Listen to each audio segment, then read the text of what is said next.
Are you following Super Rugby Pacific? Stick around, I'll share my insights on who I think's going to make a move this week for round 10. Hey everyone, it's Coach H here, and you've found Inspired by Union, a channel where I discuss Southern Hemisphere rugby. Let's dive right in.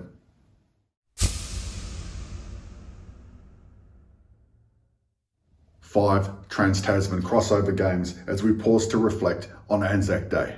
I'd like to thank all current and former serving servicemen and servicewomen.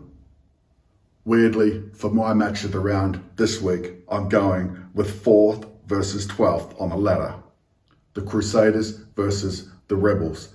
The Crusaders senior players came out in support of their coach as Penny's been under the pump on TV, in the papers and on talkback radio. The only way to stop this rot is to turn up and get a W. With Scott Barrett back this week, I've got a feeling he'll put the team on his shoulders and get the job done. The lineout has faltered this year for the Red and Blacks, but a refreshed Cody Taylor looks likely to be on board next week. If these guys can bag a few back-to-back wins and sneak into finals, they're a team you wouldn't want to face.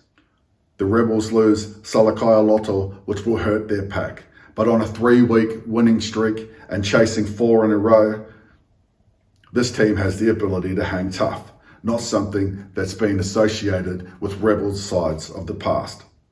Lawrence, Gordon and Callaway remain the running threats for the Rebels, and the problems that the Crusaders have had with connection on defence this year, it's not impossible to think that these three could break the game open. For me, the forward battle decides this game, and Barrett, Blackadder, with Cullen celebrating his 50th home side, get the job done by 3. Waratahs versus the Chiefs.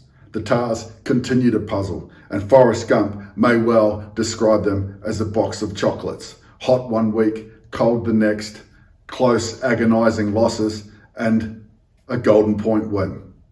This week, they play most people's pre-season fancy, the Chiefs.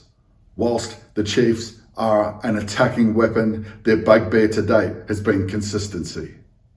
As they look to go deep into the postseason, putting a middle to bottom tier team to the sword should be on their list of things to tick off this close to finals. I'm ultra keen to see Swinton and Finau go at it, 2 enforcers who don't know what it means to take a backward step. I've got the visitors by 14. Fijian and Drua versus Moana Pacifica. Chasing a get square from Super Round, the Ndrua are back to their happy hunting ground, Lautoka. Moana keep a largely unchanged side as they return back to action after their bye, and Ndrua have made a number of changes for this spicy island clash. Marcy versus Taifu will be worth the price of admission alone, with flair versus power defining this clash of the 13s. I've got Ndrua by 7. Brumbies versus the Hurricanes. The Canes have a poor record in Canberra and go in this week without the injured Asafo or more. Front row does look like a spicy clash this week, and if Numia can do a job on Ala Alatoa, expect the AB selectors to turn pencil into pen on the selectors pad. Lolosio will need to get back on track after an error-ridden and poor decision-making display defined his performance in Auckland last week. The Brumbies pack does need to front after being bullied by the Blues last week. I'm expecting the Canes to get the job done in the forward department and sneak a win in the capital by 3. The Highlanders versus the Force. The Landers, well, they suck right now, and the Force won't have any fear visiting Dunedin. Yet the Force have been all over the place this season as well. Patchell comes back in to drive the ship for the Landers, and former Crusader Dunshay looks to add some steel to the middle row for the Highlanders. For the Force, Kurtley Beale was a steady influence from the custodian's role last week, and he'll relish a dry track under the roof. I'm going against form. I'm picking the home side by 3. The Reds versus the Blues. The Reds, despite dispatching quite easily the Highlanders last week, face a real threat in a ruthless looking Blues side that visits Suncorp.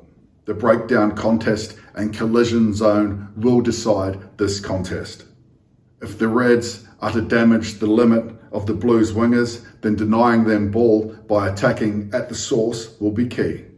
Paisami usually goes well against the Kiwi sides with his combative edge working for him. If he has a big one, this could go a long way to taking the Reds to a W. I think the Blues will have a bit much firepower in the pack. I've gone with the visitors by 7. If you're finding these insights helpful, please drop a like and a comment. Can the Crusaders turn it around? Are injuries going to bite and derail the Hurricanes as now they've lost Roigard and Olmore? Will the Force inflict more pain on the suffering Southern men? Lots of questions. They're going to be answered over 6 action-packed games. I'm Coach H, and you've been watching Inspired by Union.